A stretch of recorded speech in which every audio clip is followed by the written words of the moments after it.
The white photographer suddenly realized that the black girl before him had the potential to become a supermodel, even though right now she was so poor she was scraping leftovers to survive. Her features were striking, her tall figure naturally graceful, and she carried a rare magnetic presence. At that thought, the photographer couldn't hold back any longer. He stood up, walked over, and handed her his business card. But the girl thought he was a scammer. As soon as he turned away, she was about to toss the card. Then the man said quietly, "You might want to keep that. You never know." For reasons she couldn't explain, she kept it. That simple piece of paper was about to change her entire life. After work, Warisi munched on food she'd gathered while complaining to her roommate about the card. Her friend took one look and almost dropped her jaw in shock. Jesus, where'd you get this from? Terry Donaldson. The Terry Donaldson. What do you mean? Who's only famous? The fashion photographer? You did Diana?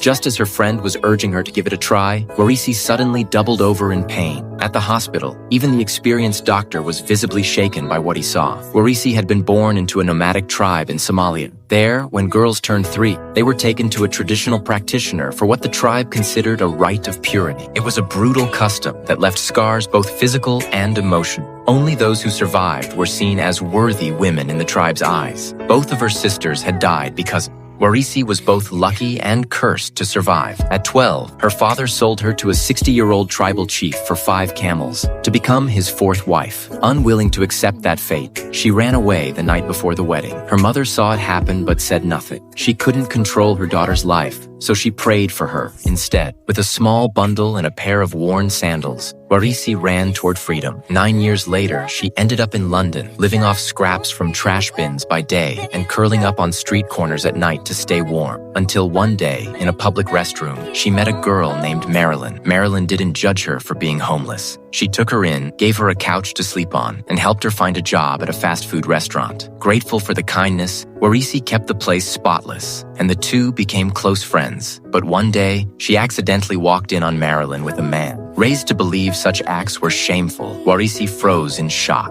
Marilyn laughed it off, telling her it was something natural, something beautiful. This is how she stays a virgin, yes?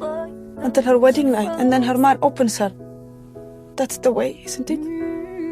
Where's the dad know what you're talking about? You're not cut. What do you mean?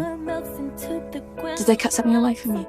Confused, Warisi stood up abruptly, lifted her skirt, and revealed the truth she had hidden for so long. Marilyn was horrified and heartbroken. As a woman, she could feel the pain her friend carried. Where's, can you feel? Is that what you take to hang your bathroom? That's what this woman. No, I'm a woman. It's not like that for me. And in that moment, Warisi realized not all women had gone through the same ordeal. That discovery shattered her beliefs, but the suffering it caused didn't fade. Every month brought agony beyond words. With Marilyn's encouragement, she finally found the courage to see a doctor. He explained that although full recovery was impossible, a surgery could relieve her pain. But Warisi spoke little English, so a Somali male nurse was brought in to translate. Unfortunately, he completely misrepresented the doctor's words. Can you say I'd like to operate as soon as possible? وأنا أستحي شوتي نيكا على جرك على تسيسا دقن كان أحكم قلنا. Well, tell her she's doing the right thing. It's amazing she's put up with this for so long. She must be in absolute constant torment, but she mustn't worry. We can fix it.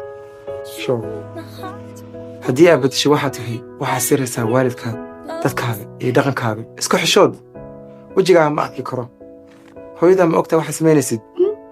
His version reignited the deep-rooted shame Warisi had grown up with. She couldn't go through with it, not just because of fear, but because it meant defying everything her culture had taught her. Later, walking past a clothing store, her eyes met those of a woman in a traditional veil. In that instant, she saw herself reflected back. She remembered being 12, running barefoot across endless desert, chewing grass to stay alive, and surviving nights of hunger and cold. Only she knew what that journey had cost. That memory lit a fire inside her. This time, she would fight for herself. She clenched her fists so hard her nails dug into her palms. For the first time, she would live for her own sake. And that would be the beginning of her transformation. After the surgery, she went to find the photographer, Terry. When she arrived, he asked her one question. "Do you really want to be a model?" Warisi replied, "I just want a better life." Terry lived up to his reputation. Though Warisi was tense and awkward in front of the camera, he guided her with gentle words.